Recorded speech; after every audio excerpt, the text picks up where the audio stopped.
میں چاہتا ہوں کہ ایک اور بزرگ ہستی سے آپ کی ملاقات کراؤں، اور بہت ہی چند لمحے میں ان سے گزارش کرتا ہوں کہ اپنی بات رکھیں۔ میری مراد حضرت مولانا محمد عبید صاحب قاسمی فخر فوری آئیں اور بہت چند ہی لمحوں میں بہت ہی اہم بیان کریں اس شعر کے ساتھ کہ ہیں اور بھی دنیا میں سخنور بہت اچھے، ہیں اور بھی دنیا میں سخنور بہت اچھے، کہتے ہیں کہ غالب کا ہے انداز بیاں اور۔ السلام علیکم ورحمۃ اللہ وبرکاتہ۔ الحمدللہ نحمده ونستعینه ونستغفره ونؤمن به ونتوکل علیہ ونعوذ باللہ من شرور انفسنا ومن سیئات اعمالنا، من یهده اللہ فلا مضل له ومن یضلل فلا ہادی له، ونشهد ان لا الہ الا اللہ وحده لا شریک له، ونشهد ان سيدنا ونبينا وشفيعنا وحبيبنا ومولانا محمدا عبده ورسوله، اما بعد فاعوذ بالله من الشيطان الرجيم، بسم الله الرحمن الرحيم، ان الله اشترى من المؤمنين انفسهم واموالهم بان لهم الجنة، صدق الله العظيم۔ میرے محترم بزرگوں، عزیزوں، ہماری عزیز ماں اور بہنوں، قرآن پاک کی ایک مختصر سی آیت پڑھی ہے، ترجمہ بتائیں آپ کو۔ اللہ قرآن میں اعلان کر رہا ہے ایمان والوں سے، اے ایمان والو، بے شک اللہ نے ایمان والوں سے ان کی جان کو اور مال کو خرید لیا ہے۔ بے شک اللہ نے ایمان والوں سے ان کی جان کو، ان کے مال کو خرید لیا۔ خریدنے والا کون؟ اللہ۔ اور خرید کس کو رہا ہے؟ ہمیں اور آپ کو۔ ہم اور آپ کو تو نہیں سکتے، کہہ سکتے، لیکن اپنے کو میں کہتا ہوں، سر کے بالوں سے لے کر کے پیر کے ناخن تک سراپا گناہ، اور پھر اللہ خرید رہا ہے ایمان والوں کو۔ تو کسی پوچھنے والے نے پوچھا، اے اللہ کیوں خرید رہے ہیں آپ تو بڑے پاک تھے، آپ کو تو پاک چیز خریدنا چاہیے، ہم جیسے ناپاکوں کو کیوں خریدا؟ اوپر سے آواز آئی کہ ہم نے تم کو دیکھ کر کے سودا نہیں کیا، یہ سودا میں نے تمہارے نبی کو دیکھ کر کے کیا ہے۔ تمہارے نبی سے تمہارا تعلق ہے، تم ان کی امت میں ہو، وہ میرے نزدیک قیمتی ہیں، اس لیے امت بھی قیمتی ہے میرے دوست۔ اچھا اللہ پاک، آپ نے خریدا، ٹھیک ہے، تو خریدنے کے بعد قیمت کیا دیا؟ وہ قرآن میں اللہ کا بِأَنَّ لَهُمُ الْجَنَّةَ، ایمان والو تمہاری جان کو، مال کو خریدا، اس کے بدلے میں اللہ تم کو جنت دیں گے۔ اللہ اکبر۔ ارے خریدا تھا تو کوئی مکان دے دیتے، خریدا تھا کوئی دکان دے دیتے، خریدا تھا کوئی کھیتی دے دیتے، اللہ آپ نے جنت اتنی بڑی دے دیا، اتنی بڑی جنت، یہ تو بہت بڑی قیمت لگا دیا آپ نے ہم گنہگاروں کی۔ یوسف علیہ السلام دنیا کے اتنے بڑے خوبصورت نبی، اور مصر کے خریداروں نے ان کو جب خریدا، وہ شروع بثمن بخس دراہم معدودہ، چند درہموں میں خرید لیا، اور آپ نے ایمان والوں کو جنت کے بدلے میں خریدا۔ کیوں خریدا؟ اور جنت بھی یہ نہیں کہ مڑکی جیسا کوئی مکان بن جائے، مڑکی کتنی زمین میں کوئی مکان بن جائے، کوئی محل خوبصورت سا بن جائے، وہ جنت نہیں۔ اللہ نے جنت کا نقشہ قرآن کے اندر کھینچا، اللہ نے جنت کی چوڑائی قرآن میں بیان فرمائی، وَسَارِعُوا إِلَىٰ مَغْفِرَةٍ مِّن رَبِّكُمْ وَجَنَّةٍ عَرْضُهَا كَعَرْضِ السَّمَاءِ وَالْأَرْضِ۔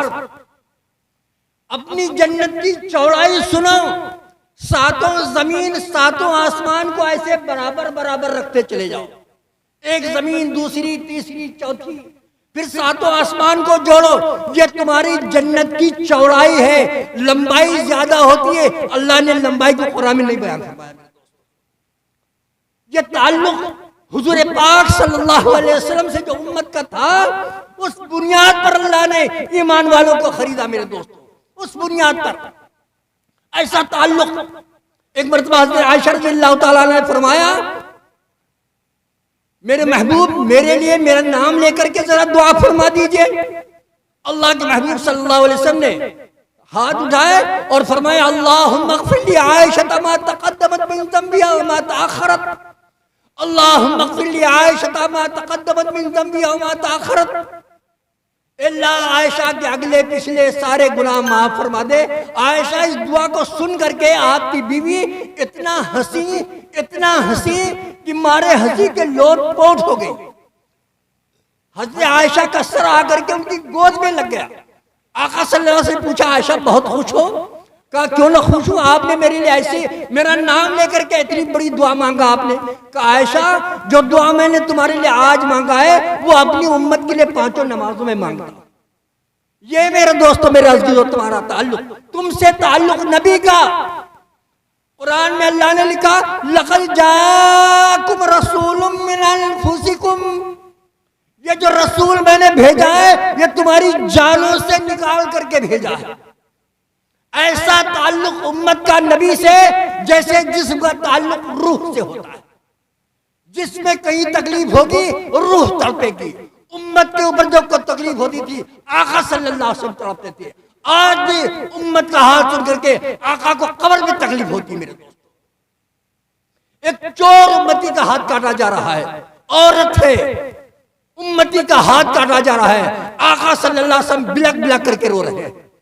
صحابہ اللہ کے رسول اگر رونا ہی تھا تو کیوں آپ نے کہا تھا ہاتھ کٹ جائے؟ کہا اس نے چوری کی حد تو جاری ہوگی لیکن کیوں نہ رو، میرے ایک امتی کا ہاتھ کاٹا جا رہا ہے۔ میرے دوستو یہ مقام، یہ امت کا یہ مقام ہے میرے دوستو۔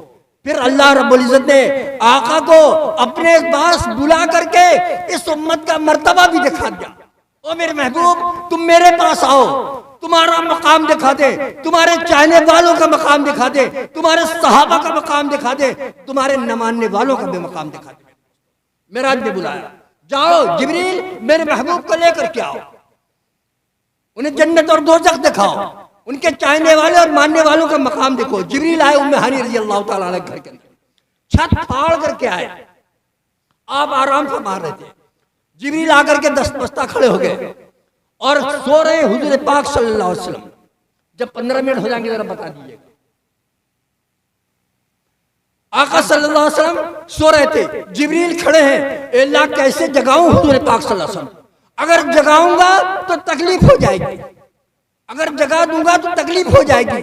ابھی حضرت نے بتایا نا میاں بیوی کے حقوق، آج بھی عورتیں اپنے شوہروں کا اتنا احترام کرتی ہیں کہ اگر بچے شور کرنے لگے اور کوئی آواز آنے لگے تو چاہنے والی عورتیں اپنے بچوں کو خاموش کر دیتی ہیں، اس آواز کو بند کرا دیتی ہیں، تمہارے ابو سو رہے ہیں ذرا ان کو تکلیف ہو جائے گی۔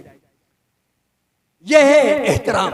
تو حضرت جبریل بھی حیرت میں پڑ گئے، اللہ کے پاس پہنچے، آپ کے محبوب تو سو رہے ہیں، کیسے جگاؤں گا تو تکلیف ہو جائے، ان کا نام لے کر کے پکار لوں؟ کہا نہیں، نام نہ لینا، نام لے کر کے نہ پکار رہا، میں نے قرآن میں جہاں بھی اپنے محبوب کو پکارا ہے نام لے کر کے نہیں پکارا ہے، کہیں طٰہٰ، کہیں یاسین، کہیں یا ایھا المزمل، کہیں یا ایھا المدثر کہہ کر کے پکارا ہے، نام لے کر کے نہیں پکارا۔ تو پھر کیسے جگاؤں آپ کے محبوب کو؟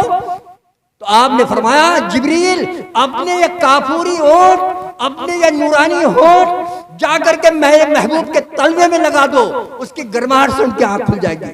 جبریل آئے اور اپنے ہونٹوں کو حضور پاک صلی اللہ علیہ وسلم کے تلوے میں لگایا، آپ کی آنکھ کھلی، پیغام سنایا، چلیے اللہ پاک نے آپ کو بلایا ہے۔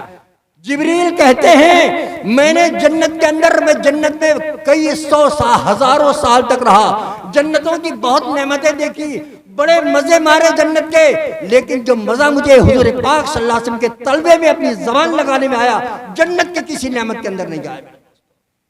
آج جبریل کو پیروں میں اپنے ہونٹ لگا دینے سے مزہ آیا، آج مسلمان کو حضور پاک صلی اللہ علیہ وسلم کے ہاتھ مبارک سے نکلے ہوئے اعمال کے اندر مزہ نہیں آیا۔ میرے دوستو مزہ نہیں آتا، سنتوں میں مزہ نہیں آتا، غیروں کے طریقوں میں مزہ آتا، یہودیوں کے طریقوں میں مزہ آتا ہے، مسلمان نبی کے طریقے کو ایسا بھولا۔